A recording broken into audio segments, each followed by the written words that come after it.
Welcome to the For Love and Money podcast, the show where business and social purpose meet to inspire a movement for positive change.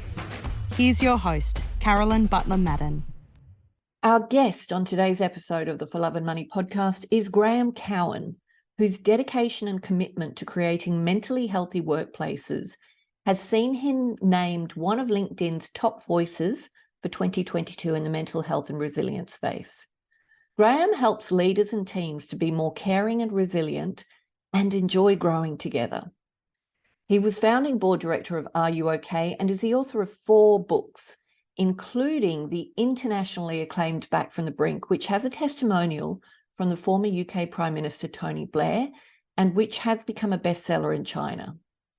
He is the co-founder of WeCARE365, which creates simple, scalable e-learning to prevent mental health issues. And Graeme is also host of the Caring CEO podcast, where he interviews CEOs who champion a culture of care and high performance. Now, in his earlier career, Graeme worked in senior leadership positions with Johnson & Johnson, Pfizer, and the management consulting company Kearney. In 2000, he went through a 5-year episode of depression that his psychiatrist described as the worst he had ever treated. He emerged from this crisis with a different view about how we can increase our resilience, mood, and performance. Today, Graeme's purpose, which is helping leaders and teams to be more caring and resilient and enjoy growing together, is the guiding force that drives everything he does. In our interview, Graeme takes us on his personal journey that led him to have such clarity of purpose. He shares his own painful experience with serious depression, but also the pivotal experience of work he did many years ago as a consultant with Ramsey Healthcare. Graeme shares his insights on what poor mental health is costing our workplaces in absenteeism, presenteeism, productivity, and even on workers' compensation premium costs. Through his podcast, The Caring CEO, Graeme has interviewed 49 leaders to date, and he shares some of the insights he's gained about these leaders and the characteristics they share. He provides an overview of the programs that he and his business partner, Brendan Carter, have developed through their business WeCARE365, which empowers managers to create mentally healthy workplaces. And our conversation also flows into the topic of how to measure the impact of a mentally health workplace, with some fascinating develops in a tech startup as something to watch out for. For anyone who believes that people are an organization's greatest asset, this interview will get you thinking about how you can create organizational and team environments where people feel safe and are able to bring their best to their work. Let's get into it. Graeme Cowan, welcome to the Love and Money podcast. I am so delighted that you've joined us as a guest. Lovely to join you, Carolyn. So thinking about purpose in business, I'd love to get your take on whether you think there's a role for love in business. Yeah, well, love is quite an emotive word, but, I know that, for example, Gallup have a question, which is, I have a best friend at work. And they can show that that has a significant impact on care and connection in the workplace and the fulfillment of the workplace. I don't so much talk about love, but I do talk a lot about care and creating a culture of care. And what that means is that teams need to champion 3 things: self-care, which is self-love, self-compassion, taking care of ourselves; crew care, which is, our team, how we work together, how we interact, how we support each other, how we build psychological safety; and then red zone care, which is, if someone is really struggling and distressed, how do we help that person? And, I haven't seen any research also about love, but Gallup also have another survey question in their Q12, which predicts engagement and discretionary effort. And that is the statement, I have a supervisor or someone at work who seems to care about me as a person. And they can show the more people that strongly agree with that, the higher the productivity, profit, length of service, and customer service levels. So it has a huge flow-on effect. So whether you call it love or care or kindness, there's definitely a place for that.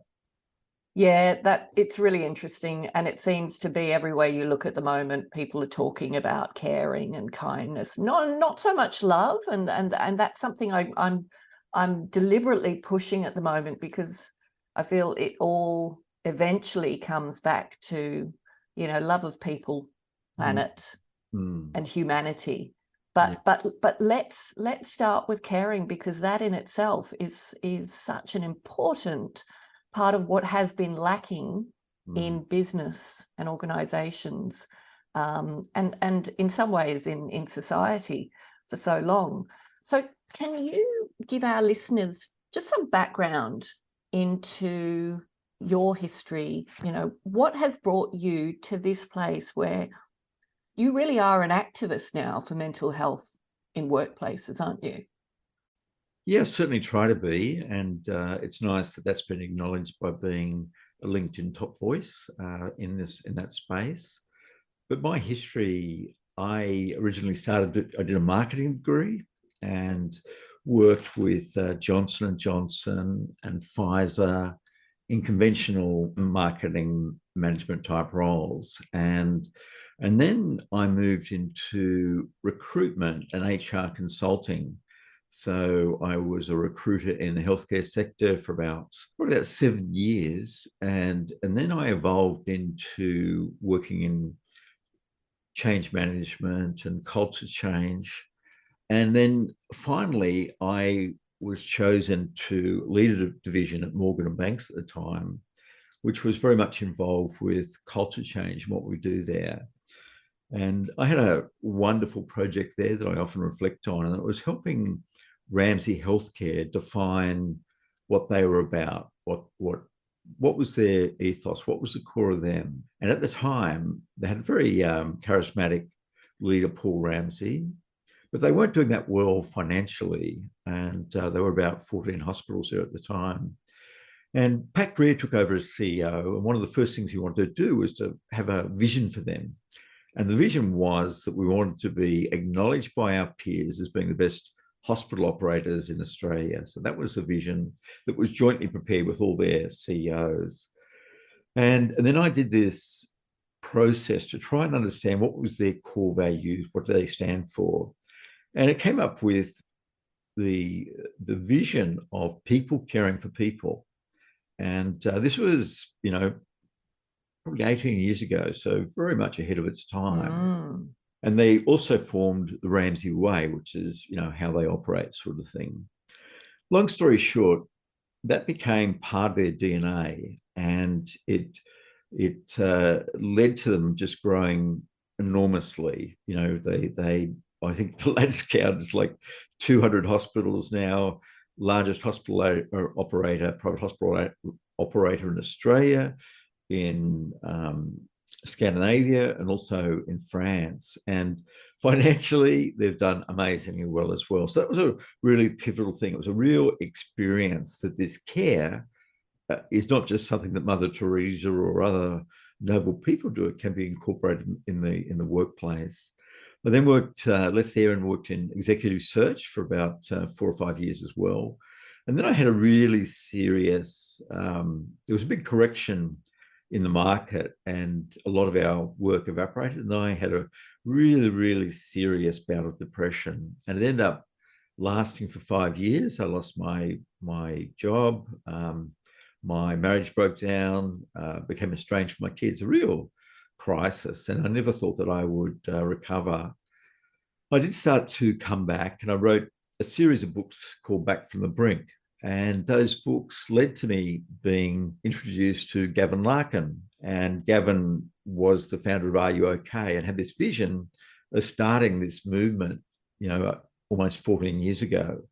And I just really gravitated to that because I knew through my own experience how important it is to have supportive people around you. And so, it was very, very challenging that first 2 or 3 years, but it has become an iconic movement now in Australia, and it is lovely to see how that's grown in reach and impact.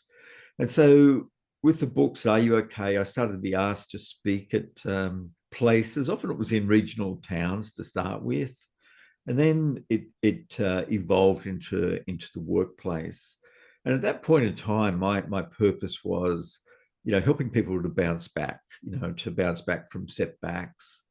And in my third book, I surveyed over 4,000 people to understand what helped them to bounce back. And since then, my purpose has evolved, and I now say that, many people feel stressed and burnt out at work because of the uncertainty and rate of change. And we help leaders and teams to be more caring and resilient and enjoy growing together. And that really guides a lot of the things that I do now. And it is, I do actually, every Monday morning, I write down that purpose in freehand and try to use it as, I guess, a guiding indicator for, how I spend the week, sort of thing. Can you just repeat that purpose again for our listeners? Yes, it's how we help leaders and teams to be more caring and resilient and enjoy growing together. And so that also led to our podcast called The Caring CEO, which we started just over 2 years ago. And we've now interviewed, I think, 46 CEOs. And the criteria is that they have been very successful and they champion both a culture of care and a culture of high performance. And we really did that to show that, what we talk about is in theory. There are people living and breathing that. And, we've had some wonderful interviews there, the head of consulting from Deloitte and the CEO of Bunnings and the CEO of the ANZ, the CEO of Microsoft, the CEO of Twitter. And, there's amazing things and commonality that these people often have. And it's really humility. They really have a deep interest in, growing impact, but it's not about them. It's really not an ego thing. These people, probably would fall more into the category of servant leaders. They really feel that they can make a big difference to their direct team, but also through the whole organization. I want to unpack a couple of things there. I want to go back first to your personal purpose that you shared, because I find it really interesting, to help leaders and teams to be more caring and resilient. Mm. So you're really looking at both sides of that, and enjoy growing together. That it's that last statement that really gets me, because it's kind of like there is a better way to grow. There is. And, one of the things I ask people when I do my, keynotes or live presentations or webinars, I often ask people to reflect on a great team they've been part of. And it could have been, current role, previous role, when they worked at McDonald's, when they were in year 9 netball team or footy team. But what was it about that team which made it different? And, using a tool called Menti, I can do an anonymous live poll. And I usually have about 8 or 9 different options. But in 95% of the cases, the top 3 are: we cared about each other, we had each other's back, and we enjoyed working together. So that also, just reinforced or strengthened that sense of purpose and why I think it is so important in these tough times. And it has been, just an amazing last 3 years. It's very challenging in lots and lots of ways. But one of the things that I think is good is that it has promoted a lot more flexibility in how we work. And ultimately, that's a good thing. Absolutely. And I'm curious to know from the surveys you've done and just from the work you do in this area, do you have a sense of what the state of play is in Australian workplaces when it comes to mental health? Yeah, well, funnily enough, we recently did a survey of 461 HR and work health safety professionals. And we wanted to understand, how things were at a personal mood level, a team mood level, and an organizational level of mood. And the strongest was, and I guess this isn't surprising, personal mood. And I think that was roughly about, I'm just trying to recall the exact numbers. It was like 65 out of 100. Team mood was lower. It was more like 61 out of 100. And then organizational was lower again at more like, it was like 55, I think 55 out of 100. And there were also some other things that contributed to that, of course. We did ask in there, is it safe to take a risk on this team, on my team, my current team? And that still is relatively low. I think it was around, 62%, said that it was better. And that has definitely gone up since during COVID, because we had to take risks during COVID. There was no blueprint. We had to try things. We had to do experiments. And so that's been another thing, is that there is a greater sense of people having safety to try new things that will benefit themselves, their colleagues, and their client. The things that were still very, very concerning was that only 8% of organizations do a good job at measuring the cost of poor mental health. So that includes things like absenteeism, stress leave, workers' compensation premiums, etc. And only 8% do that well. 40%, they did a poor job at that. And I think it's a wake-up call, because we have these new, robust psychosocial laws come into effect around Australia. And, if only 8% do a good job measuring it, how can you manage it? How can you manage what you don't measure? So that's a message that I really want to share and encourage people to persist. And the second thing is that only 18% believe that their C-suite were really committed to a mentally healthy culture, really committed sort of thing. So there's still lots of room to improve, and measuring is a big thing. And there's now tools that do allow you to measure and to understand not just what the stress levels are, but also the root causes of stress.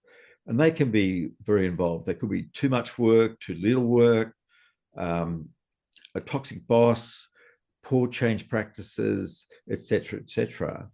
But the beauty about those surveys is that it gives you more of a focus, because we can't fix everything overnight. But if we choose with some rigor what's the most important thing we focus on, that's when we can have the greatest impact. And I want to get into one of the organisation that you co-founded, WeCARE365, in a moment. But before that, I want to dive into this a little bit, because I know from Beaumont people, who are a client of mine and another guest on this podcast, they recently launched their 2023 Meaningful Work Insights report, measuring what is meaningful to Australian workers. Yep. And the number one contributor to meaningful work is feeling safe in the workplace, physical, mental, and emotional safety. They're not the only ones that have found how important safety, mental safety, physical safety is. That just looking at hybrid work, which many of us are involved with now, Microsoft did a study last year, and they found that for successful hybrid work, the top three things were positive team culture, so a positive team mental health. Number two was personal mental health. And number three was purpose, which is, I'm sure you love to hear as well. But, those things have changed during COVID. And I also saw recently an article that said that not only have those sort of things changed and become a greater priority, but our personalities have changed. When looking at personality tests and doing a peer review meta-analysis, that our personalities have changed during COVID as well. And some of the things they found was that people were less extrovert after COVID. They were less doing less social things and that sort of thing. Because, Is that right? Yeah. And so I guess that's because, we all went in, but you would think now that we can go out that it would just resume. But do you think that's because people found value in some introversion and introspection? I think that's part of it, but I think they had or learnt about the value of their own company, which is good. So there's good and bad with this. The bad part is that there's been lots and lots of mental health conditions that started during COVID. And just anecdotally, young teenage girls have really struggled. And I've had people reach out to me with, teenage girls that went almost straight into anorexia within 8 weeks of COVID lockdown happening. Teenage girls that were, feeling suicidal. Teenage girls with self-harm. And I'm now on an advisor for Lifeline, it's called Lifeline Harbour Hawkesbury. It covers all that area in Sydney. And I asked them last week about that. They said absolutely, they'd found a surge in inquiries about that as well. We haven't seen anything, I think, truly official in terms of studies, but anecdotally, we have had that. And so a lot of these things aren't going to finish once we have our normal freedoms like today, because these things, especially eating disorders, are very, very insidious. They just don't disappear overnight. And many of these other things as well. So there's still a lot to play out and a legacy around challenging mental health over that time. And because of that, it probably just makes people a bit more, social anxiety has probably increased. And that's seen as being probably one of the reasons why we've been less extroverted and less willing to go out. Yeah. And I mean, the ripple effect of poor mental health, the detrimental ripple effect, must have such huge implications on not just families, but businesses, organizations, communities. Going back to what you talked, the top three things that people valued from the Microsoft study: team mental health, personal mental health, and purpose. I mean, they are all interlinked, aren't they? 100%. That you can't have one without the other, quite frankly. You really can't. So yeah, directly. And because if you are able to relate, if your personal purpose relates to your organization's purpose, that's good for your mental health, because you see an impact, not just personally, but on a bigger scale with your organization. And so, yeah, the purpose element is very intertwined with personal mental health and also team mental health. Absolutely. And I find it challenging to understand how only 8% of organizations do a good job of measuring mental health, and 40% are bad at it. You talked about that. Because surely if you want an organization, a business, to grow, to thrive, you need your people to thrive, to grow and thrive. 100%. And, if you spoke to senior leaders, said, oh, yeah, it's really important. It's, it's on our priority. And that has changed in the last 3 years. It has gone up on the CEO's agenda. But we still haven't realized that to really get a feel for it, we've got to measure the elements that are not working now. And then also identify, what are the main root causes of why these, that the mental health isn't really strong. So in that study I mentioned previously, which we did with the next step and the safe step, it showed, I said the average organizational mood was about 61, but there was at least I think 40% were below 50, and that tells you that there's some pretty poor workplaces out there if you've got an organizational mood of less than 50 out of 100. Absolutely. And for a CEO who is invested in the success of their organization, the profitability of their organization, surely they must recognize that this is costing them. You would hope so. You would hope so. But they don't take the next step of saying, well, let's understand the size of this. Like even like if you ask people, what's the cost of absenteeism to your organization? And you can work that out on the back of an envelope. It really could. It's not that hard or involved. But so that's not being measured. And there was a study in the UK that found that 40% of absenteeism was due to poor mental health. And so straight away, you've got one component of that, which is a big component. But the other thing that is happening, Carolyn, is that workers' compensation premiums are going crazy because of increased stress claims. Like in Victoria, the workers' compensation premiums are about to go up 40%. Whoa. 40.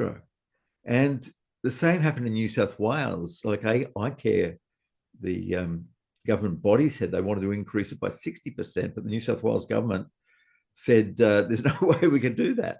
And this is happening because of those issues. And but still, people don't seem to be connecting the dots or measuring the full size of the problem. Enjoying the podcast? If you're looking for more inspiration, head to our website, thecauseeffect.com.au, for more resources on how you can start using your business as a force for good. Or buy the For Love and Money book. Every copy sold allows us to protect 1 square metre of rainforest. Help us save 10,000 square metres by 2025. So let's connect the dots. Poor mental health. Obviously, there's a massive cost to the individual, but let's look for a moment at the cost to business. Absenteeism, workers' compensation costs. What about productivity? Yeah, well, one of the biggest things, Carolyn, is presenteeism, which is that productivity, and is estimated to be between 3 to 6 times the cost of absenteeism. So what that means is that people are at work but not fully productive. The lights are on, but no one's at home, and that's a much bigger cost than absenteeism. You got to wonder how much money is being left on the table, how much opportunity is being left on the table due to this. Yeah, it's mind-boggling that it is not the number one or one of the top priorities for CEOs. It's mind-boggling. So let's talk about the CEOs who are doing this well. The ones who you seek out, who you find, who have that servant leadership mentality. What is it about them that makes them different? I think they're very self-aware and very confident, not in a bragging way, more in a humility way about who they are and what they stand for. And Mike Schneider's a good example of that, the CEO of Bunnings. And he is guided by his 4 H's. These are things that he chose. And the 4 H's that he tries to guide his work and his life by, number 1 is honesty. Number 2 is humility. Number 3 is helpful. And number 4 is happy. And so he, in fact, he inspired me to do some real reflection on, what are the things that that I want to be part of my DNA. And so I'd heard a podcast where I heard a guy called Colin O'Brady speak, and he's a big adventurer. You know, he crossed Antarctica single-handed and unaided, you know, by himself. And he talked about the importance of having time to really reflect where we are and what we're doing. And he promoted this concept of the 12-hour walk, because he used to walk 12 hours every day in Antarctica. And just in your own company, no distractions, not with someone else or anything for 12 hours. And I did a walk from where we live here in Gordon up to Hornsby over that sort of period, and then back down again. But that led to me, you know, deciding what my core is. And I decided that I had 5 C's, which is caring, centered, curious, constructive, and chuckling. So he really inspired me to do that. And that, when I do my purpose, I always reflect on those things as well. And so, you know, everyone may not do that or go to the extent of that, but there is, I think, a desire by all of these people to have psychologically safe teams.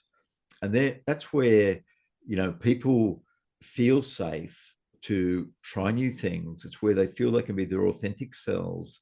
It's where they feel they have each other's back in a place. And, you know, so example I took before about Mike Schneider, and he has a policy that anyone can call him. If they want to have a chat with anyone, can call him. And they have 60,000. Yeah, wow, that's amazing. And of course, they've got to, you know, set it up and wait and that sort of thing. And he is happy to talk with people, to hear about that directly. But then he also asked the question, well, why wasn't this raised with their manager or their manager or their manager?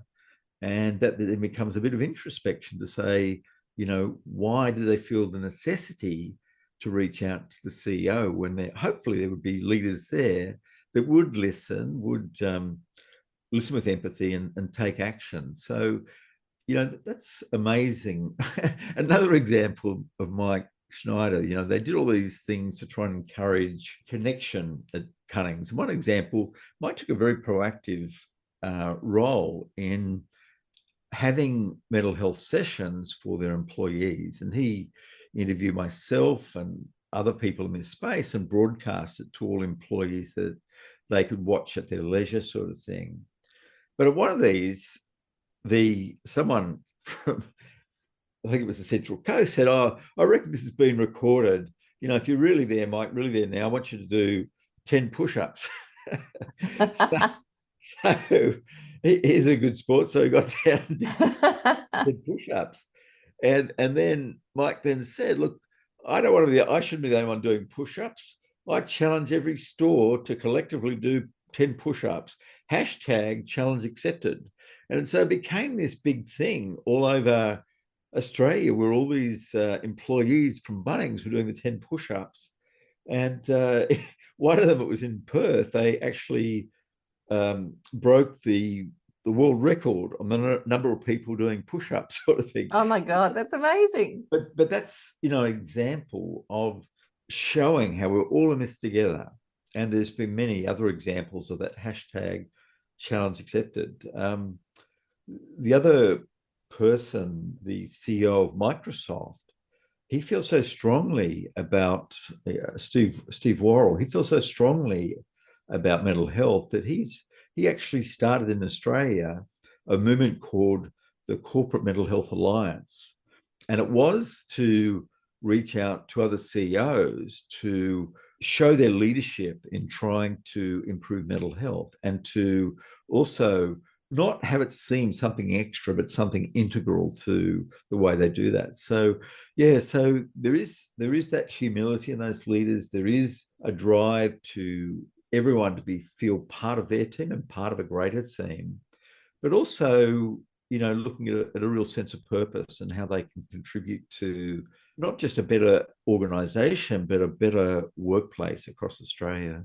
And I mean, I imagine there's a simple commonality, which is they believe in the power of people and the value of people, and they believe people are probably their biggest asset.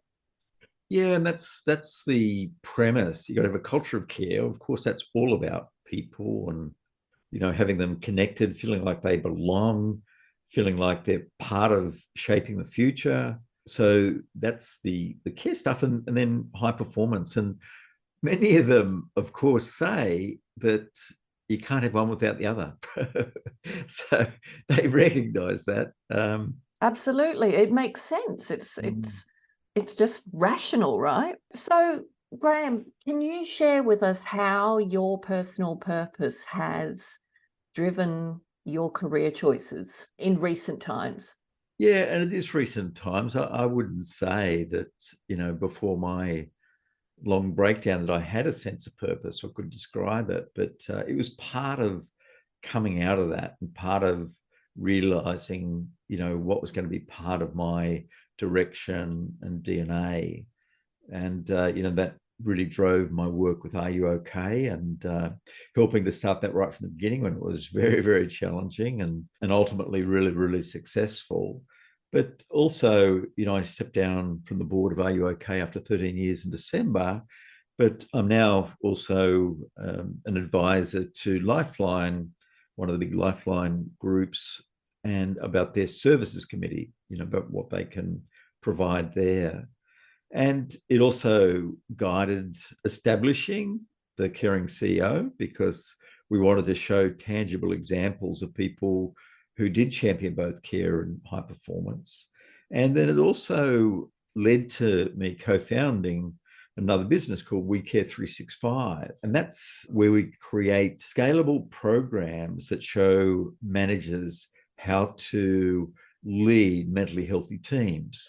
This is interesting because it was actually you who connected us, Carol. I'm not sure if you remember this, but you saw Brendan Carter, because we were in the same group. We were in this business community called the Key Person of Influence, and you saw on our Facebook group, Brendan put a post there. Does anyone know someone who knows something about workplace mental health? And you connected us. And so Brendan and I decided to create programs that could be scalable. I had been, a keynote speaker and ran workshops, but sad as this is, Brendan told me that we actually forget 75% of what we learn in 6 days if it's not reinforced by spaced learning. And so that's so depressing. It is.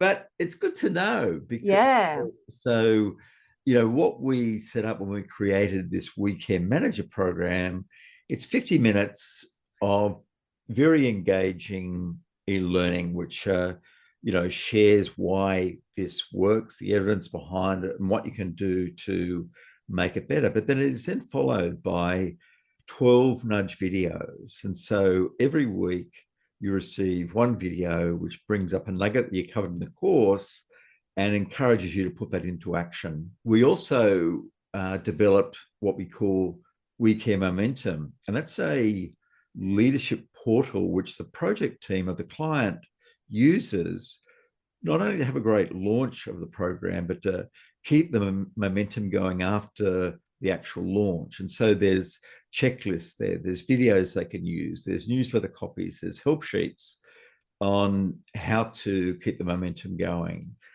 So we're really, really delighted with this. And we've had some great clients engage with this and train all their employees, groups like Audi Supermarkets and Fujitsu and a number of others as well. So, we want to create mentally healthy workplaces, and this is going to happen in the fastest way if managers know what to do and how to do it. Because what we learned with Are You OK? Is that most people want to help and ask someone that's struggling, are you okay? But they didn't know how to do it and didn't have that confidence. We also believe that there's many managers that want to do the right thing, but they don't know how to do it. And so that was the real reason about the, creating these scalable programs. I love it. That's brilliant. And how are they measuring success of the program? Yeah, we've put together a protocol, a formal research protocol from a associate professor at Macquarie University, a lady called Monique, and she has provided that. We haven't really had a client yet that has embraced and wanted to measure that. And again, this gets down to a bit of the frustration of not measuring where we are and what the size of the problem is. But we have done it another way, in that we ask everyone that completes to answer 3 questions. And those questions are: was this helpful? What did you find most helpful about it? How likely would you be to recommend it to a colleague or a friend? What would improve it? And then the 5th question was, what was the most helpful thing for you about the program? And so we have some pretty great research there. And, we did a big study with SPC, and they found that 92% of people having completed that course were more confident to help someone who's struggling. We have a number of help sheets in the course, and in the case of SPC, many people printed them off, not just to put around their workplace, but to take home for loved ones that were, struggling with how to seek help if they were experiencing, stress, anxiety, depression. So it's not a fully tested evaluation yet, but that is certainly very, very promising. And we are certainly hoping that a client does choose to formally evaluate it, because, again, if you don't measure it, you can't improve it. So, yeah. Absolutely. And what do you think is the reluctance of these organisations to measure it properly? Everyone is very, very busy. And that's often one of the reasons given why they won't do this.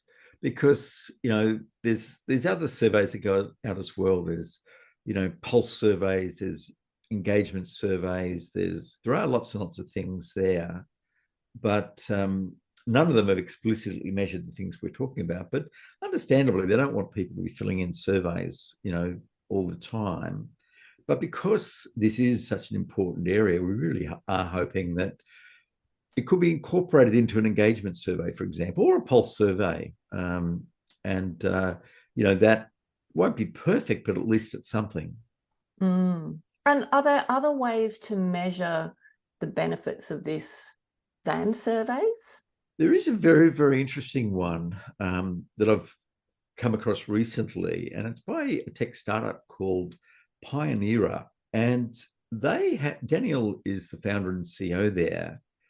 And she's always been a specialist in language and communication. And when she worked in senior leadership roles in customer service, most recently, I think, with IAG. And she found that she could pick up from the wording of emails when people were stressed, when they were freaking out. It might not explicitly say that, but she was able to work that out. And that led her down a rabbit hole of saying, well, is this common? Is it something that could be scaled? So she has put together a program which integrates into Teams or any of the other Slack, any of the other email, any of the other messaging platforms. Yeah. And it can pull out from the language who is at risk of not being in great shape and at risk of, going on stress leave or whatever. And it then is able to provide personalized advice to that person on what they could do. And of course, people freaked out about privacy. So it goes down to no fewer than 10 people. So any one person's score is not seen by itself, but in the context of 10 other people at the very least. So that is an exciting one from my perspective, because it happens seamlessly and they are able to measure results. And there's some big companies that are evaluating. People like ANZ, for example, are evaluating it. So that's I think, a wonderful example of where AI and technology can do a really good thing. And, and she describes it, which I kind of like, as sort of like a spell check in the background. Instead of being a spell check, it's a stress test in the background. That's amazing. That's amazing. And it just shows, what is possible with all these advancements that we're seeing. I wonder as well, just things like measuring absenteeism, productivity. I saw there's a study that I share when I speak about purpose and the difference between purpose-led organizations, who are purposeful, whose purpose is driving their action, versus organizations who have a purpose statement. I'm making quotation marks as I say this, that really just passively gives context to what they already do, versus organizations who are profit-led, have no higher purpose at all. And it is called the Global Leadership Study by DDI, EY, and the Conference Board. It's their 2018 report. And they measured and it's the biggest C-suite study ever done. And they measured the financial performance of those three categories of organization. And they found that those with a purpose statement performed at the mean of all organizations. Those without any purpose at all underperformed by 42%. Wow. And those that were purposeful outperformed the mean by 42%. Wow. And it's one graph, and it tells such a powerful picture. And I can't help wondering about that sort of approach with what you're doing, with mentally healthy workplaces. It cannot deliver anything other than a thriving workplace. And that cannot deliver anything other than better financial performance and employee retention and growth. And it's a no-brainer, right? It is a no-brainer, and it will be done. The sooner the better, as far as I'm concerned. There is, there are some studies out there. There is one that was done in the US where it looked at organizations that had the best well-being programs. So not just mental health, but physical health. And they're all interrelated. But they looked at the financial performance of those that have won these awards over years and looked at their financial performance versus those that hadn't. And that did show a much, much, much greater growth and compound growth over a period of time.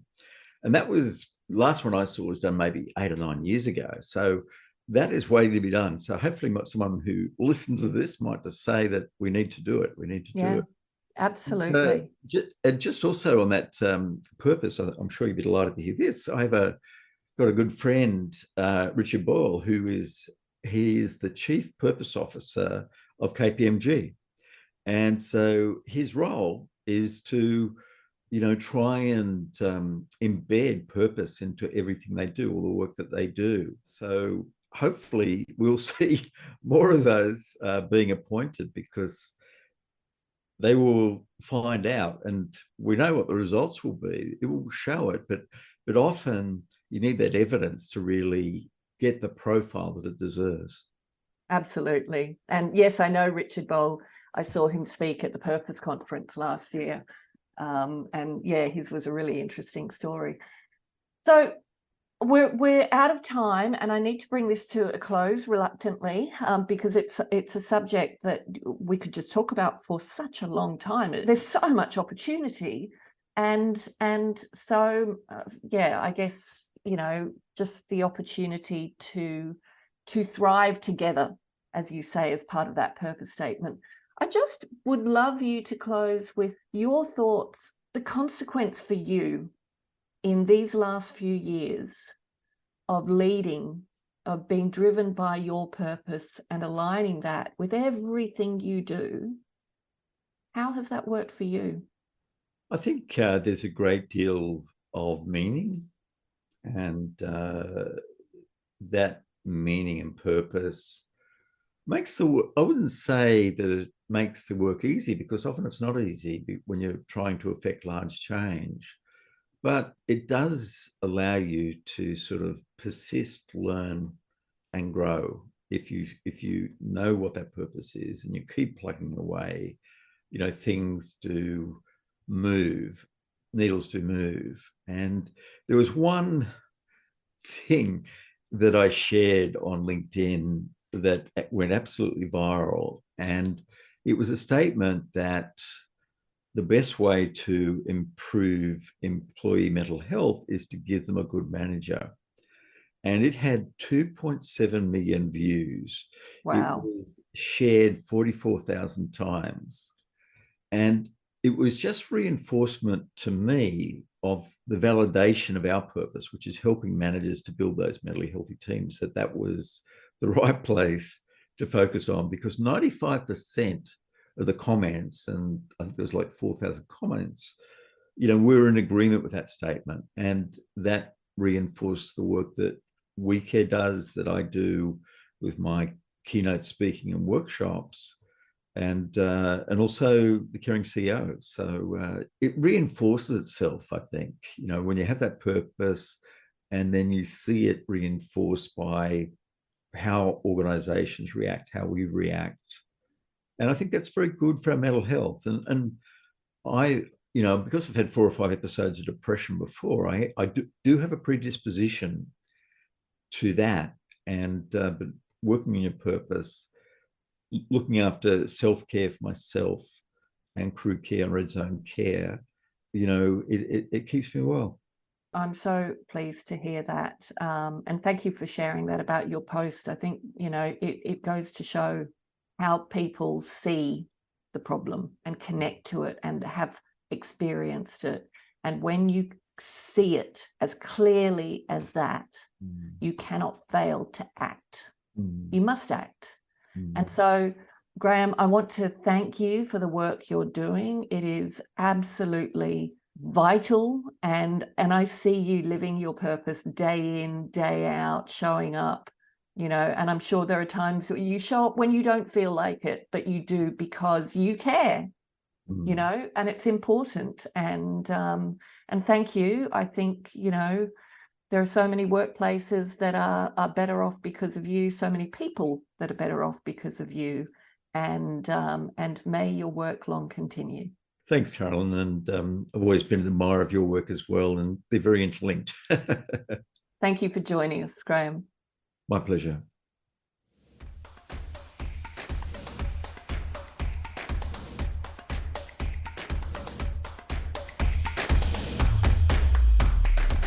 Thanks for listening to this episode of the For Love and Money podcast.